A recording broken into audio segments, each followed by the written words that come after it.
Hola, ¿cómo están? Bueno, en esta oportunidad les voy a hablar de Nélida Piñón. Es una autora brasilera, hija de españoles, miembro de la Academia de Letras y de la Academia de Filosofía de Brasil. Es una autora exquisita y hoy voy a compartir con ustedes uno de los cuentos de su libro La camisa del marido. El cuento se llama La mujer de mi padre y espero que ustedes lo disfruten y lo sientan en la piel como me pasó a mí. Soy víctima de mis propias ilusiones. No me atrevo a salir al mundo para realizarlas. Allá donde voy, en general, alrededor de la finca o el bar del pueblo vecino, llevo el nombre del destierro que se llama Ana, la mujer de mi padre. Y mi padre es el causante de esto, con el azote en la mano. Mi padre era una fortaleza. Disfrutaba castigando a quien fuera. Su fuerza procedía de no sucumbir ante la adversidad. Me gustaba contar historias en las que él era, en cierto modo, el héroe y protagonista. Nadie podía disputarle el liderazgo. Solo el abuelo, que le daba palizas de niño. Disfrazaba con falsa gentileza, pues nunca la tuvo, sus aventuras escabrosas, ya que era grosero cuando se refería al sexo. Si bien siempre estaba dispuesto a envolverse con el manto de la mentira a fin de demostrar que su miembro era más grande que el de cualquiera y que no había modo de reaccionar a su avidez. Habría ido a la cárcel en varias ocasiones de no ser porque el comisario era amigo suyo y le temía. Éramos los dueños de la mitad de las tierras que conformaban el municipio. La mitad había pertenecido a la familia del abuelo y el resto se habían incorporado con vínculos matrimoniales.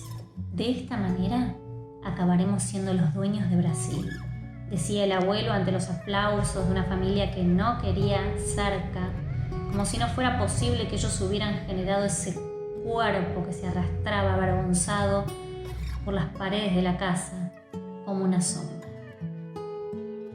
Pero tan feo era yo que no podían quererme.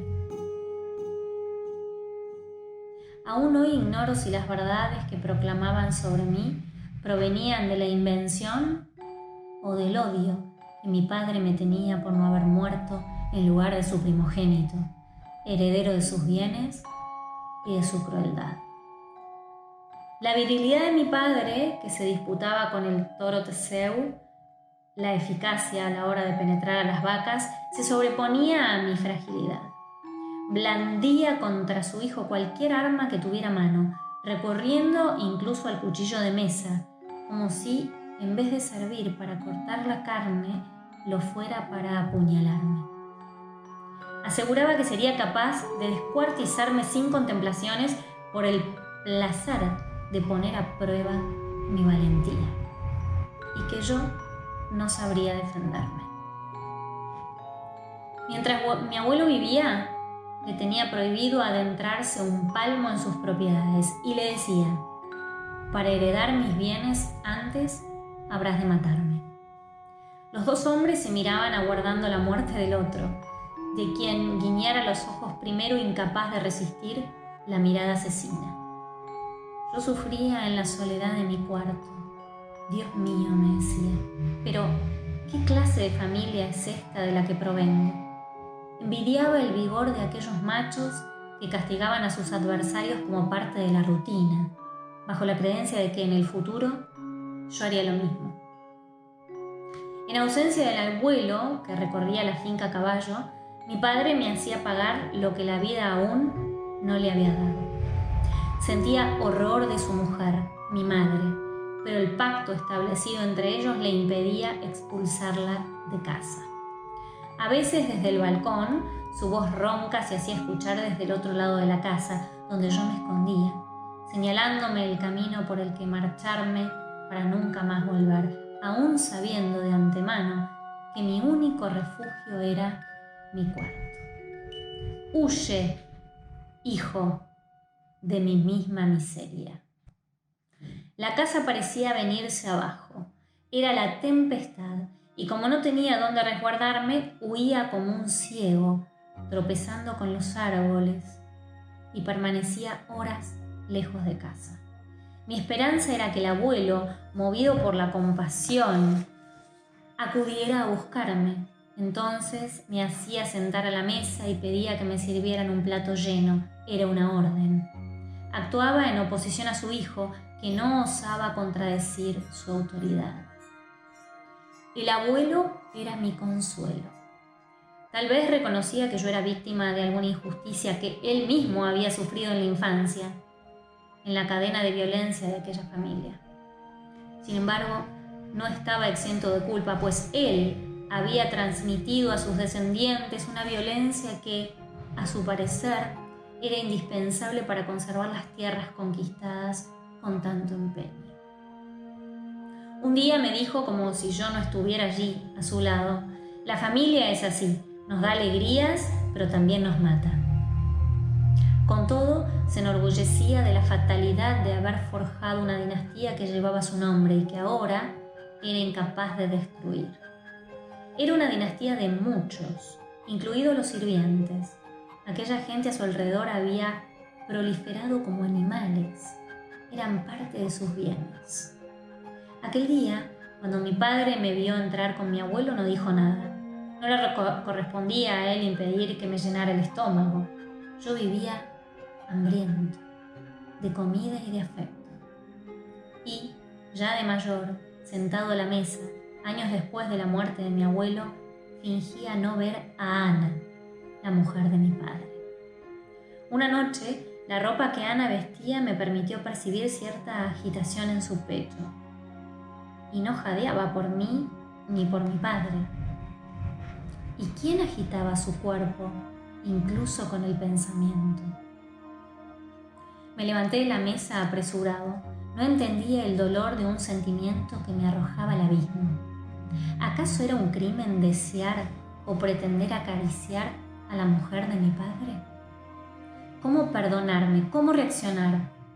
¿Matando a mi padre? En mi cuerpo intuí que el castigo sería perder la aventura secreta y dolorosa de amar a una mujer que me hiciera hombre con las delicias de la tierra, cuando, despojado de la cobardía, me bendijera con un gesto compasivo.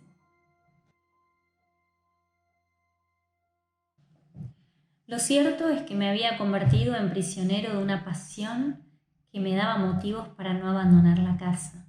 Por Ana, corría el riesgo de morir en aquel cuarto, sumido en mis lamentaciones. Como todos, nacía con cada nuevo día, ya en otoño, con las hojas que caían, ya en verano, sometido a la sequía. Con cada estación, la llama de una falsa eternidad procedente de Ana no me insuflaba aliento, ni me ayudaba a ser mejor de lo que era. Apenas si encajaba en el mundo, pues casi no sabía leer, casi no sabía vivir. El conocimiento que acumulé sobre los animales, los labradores, la tierra, era tan escaso que me confundía, no me apaciguaba. Al contrario, puesto que mi ignorancia giraba en torno a escasos elementos, limitaba mi sensibilidad. ¿Quién me amaría creyendo ingenuamente que amaba a un héroe? ¿No era así el amor? En vez de libros, aquella familia tenía monedas en el banco. El mandato de mi abuelo era capitalizar los recursos. Perder dinero o despreciarlo era un crimen. Las cuentas aumentaban y la cuestión era saber cuánto heredaría cada uno. Ana, que es más culta que su marido y los demás miembros de la casa, parece mirarnos con desprecio, aguardando acaso el momento de atacar. Acepta vivir con los bárbaros que somos a cambio de una posible herencia. Cuando coge y hojea uno de los libros que aportó a los bienes del lugar, sonríe. Y yo me pregunto, ¿qué elemento mágico tendrá un libro para proporcionarle placer? Y más a Ana, que es capaz de controlar sus emociones, sobre todo en presencia de su marido. Cuando lo ve suelta el volumen. Mi padre exige que le demuestre que es más importante que el ejemplar que tiene en sus manos. Son rasgos de autoritarismo que la degradan, pero que tienen como objetivo degradar a su hijo. Y es que sus gestos golpean a todos. En medio de tantos equívocos repite que su hijo es retrasado, y no por los escasos estudios que tuvo, sino porque parece que no sabe apreciar la vida que hay, según él, entre las piernas. Y exige a Ana que sonría, que esté agradecida por poder disfrutar de su cuerpo por las noches. Esas sentencias me fustigan. Abandono la casa durante unas horas sin que me importe el hambre. Siempre que me alejo soy precavido y me llevo pan y bananas. Tengo miedo de sufrir cualquier cosa. Si pudiera, me llevaría el libro cuyas páginas Ana ha leído.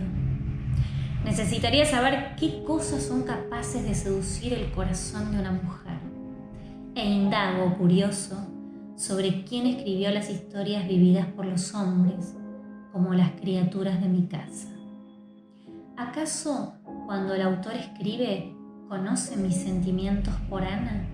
La pasión que no se extingue cuando me satisfago a solas en la cama. ¿Habrá vivido la misma desdicha que yo?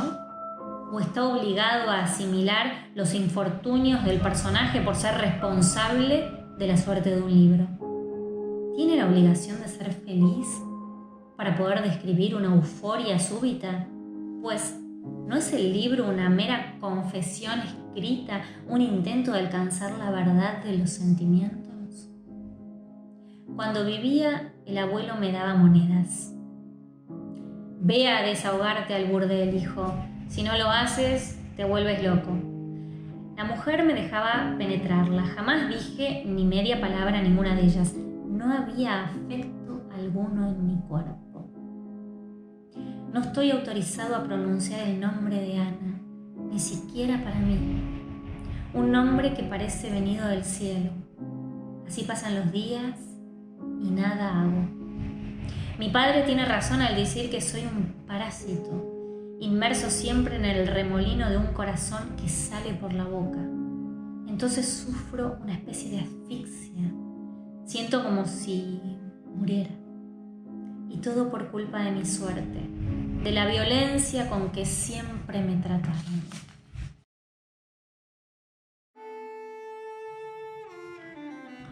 Esta mañana he agujereado la cáscara de un huevo y me he vengado chupándole las entrañas, como si me bebiera la leche de los senos de Ana que he visto en sueños.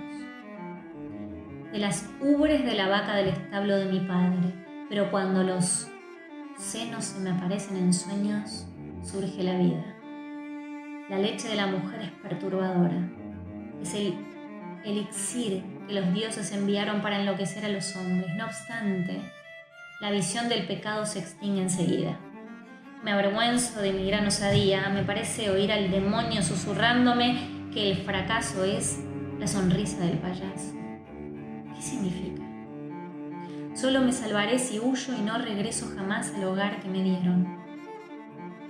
De la forma en que vivo, soy esclavo de mi padre, que me humilla arrojando monedas sobre la mesa, como si me correspondiera por mi trabajo.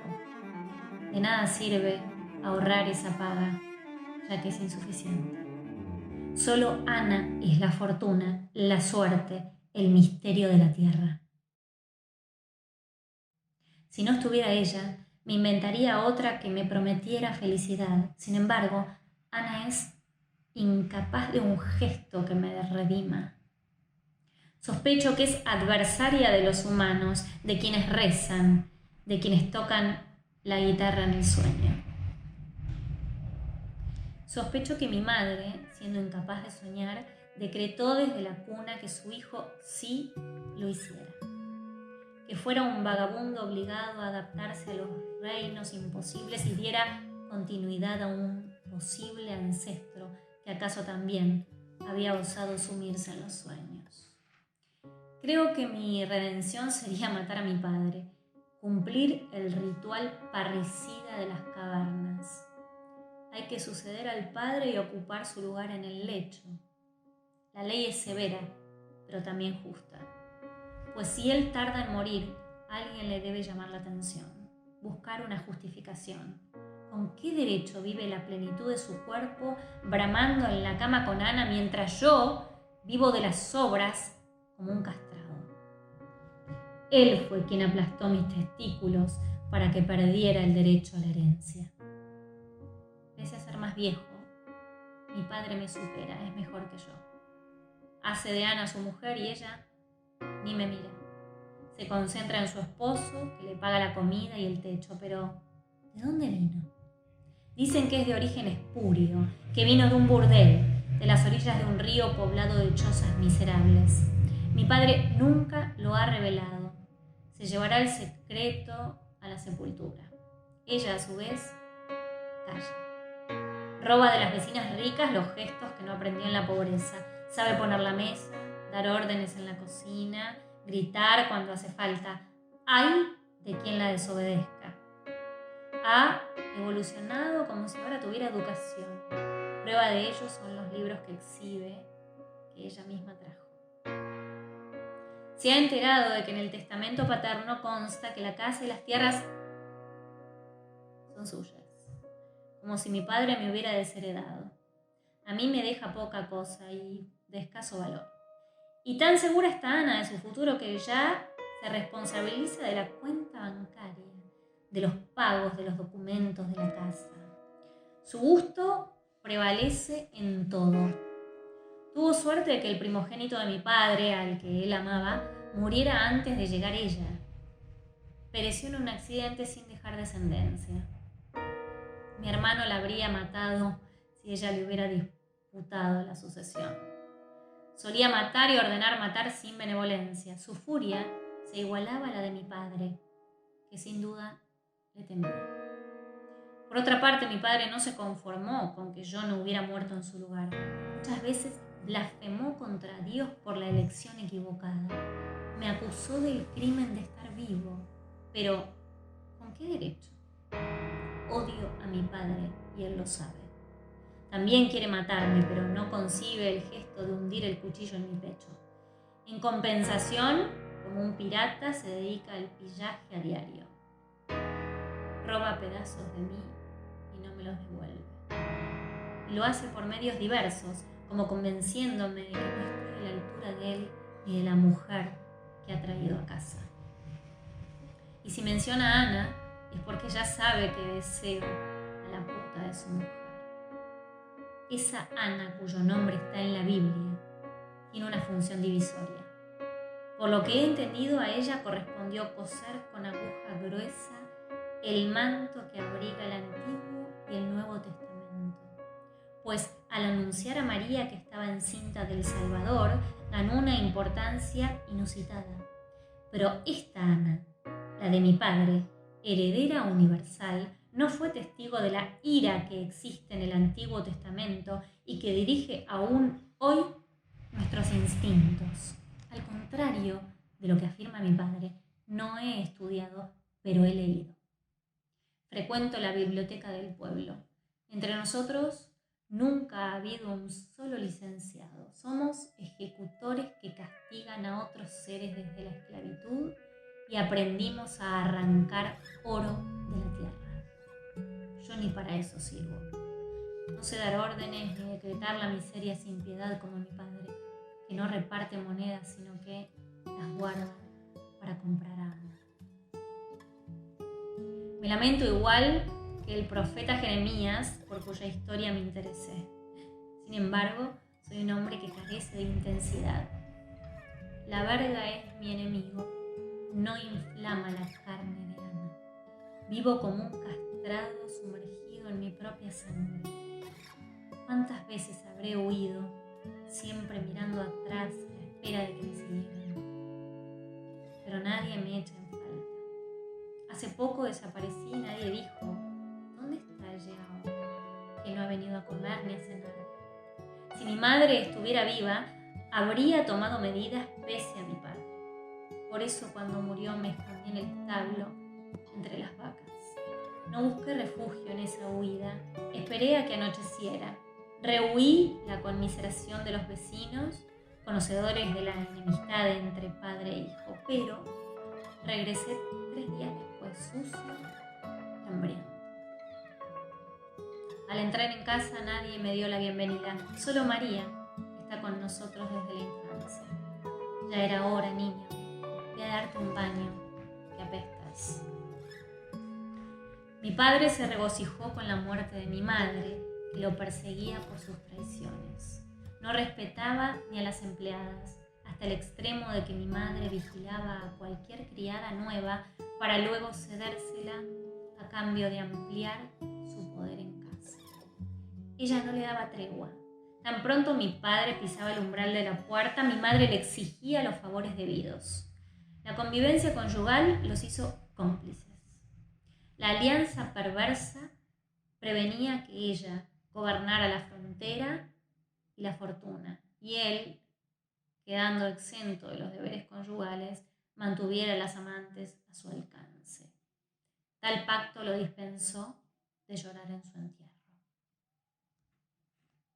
Un día, mi padre anunció la llegada de Ana. Se limitó a ponerla en el centro del salón como un jarrón chino y a darle delante de todos las llaves de la caja fuerte y todas las dependencias. Y que nadie pusiera en entredicho que era su mujer, pese a ser quien era. A partir de aquel momento, la casa pertenecía a la recién llegada. Un acto para el que, por lo tanto, no hacían falta aclaraciones. Y sin mirarme una sola vez, como si no existiera, agarró a aquella mujer del brazo para llevársela con él a la habitación que mis padres habían ocupado en el pasado y que a partir de aquel momento, de aquella presentación formal, sería de él y Ana. Mi amor por Ana nació aquel día. El sentimiento oscilaba con las estaciones y solo se alteró cuando mi padre, años después, fue hallado muerto, asesinado en el lecho donde parecía dormir. Le cortaron la carótida con una navaja que desapareció con la intención de borrar cualquier indicio. El comisario, amigo de mi padre en el juego, se empeñó en buscar al asesino, que había entrado por la ventana aprovechando el sueño de la víctima y la ausencia de su esposa, ocupada con los quehaceres de la casa. Recorrió el mismo camino que el asesino había seguido para entrar o salir. Detectó pisadas en la hierba, junto a los rosales plantados al pie de la ventana. El comisario buscó, incluso bajo la cama, pruebas que aceleraran la investigación. Quizás el asesino había escondido bajo el colchón la nota que aclararía el delito. La patología humana siempre le había fascinado y apreció que Ana le trajera café recién hecho y un pedazo de pastel de maíz. Lo habían despertado temprano y no había comido nada, pero también había que desconfiar de la mujer, incluirla en el papel de los sospechosos. Y es que quizás le urgía heredar los bienes, porque ya no soportaba la asiduidad con que el viejo la montaba, cerraba los ojos en cuanto veía su miembro erecto, dispuesto a dar la primera embestida. Así pues, era sospechosa. Yo mismo llamé al comisario y aseguré la inocencia de Ana en su presencia. Como hijo tenía interés en castigar al asesino. Estaba convencido de que el crimen era un acto de venganza por parte de algún capataz, de algún empleado despedido, y si es que mi padre había acumulado enemigos a lo largo de los años. Ana me miró. Se negaba a deber su libertad a mi franqueza. Temía que le cobrara la deuda. La observé con una mirada opaca. Ni yo sabía qué pretender de ella. En el funeral de mi padre, en ausencia de mi difunto abuelo, me vi ante el féretro. Por primera vez me concedían importancia.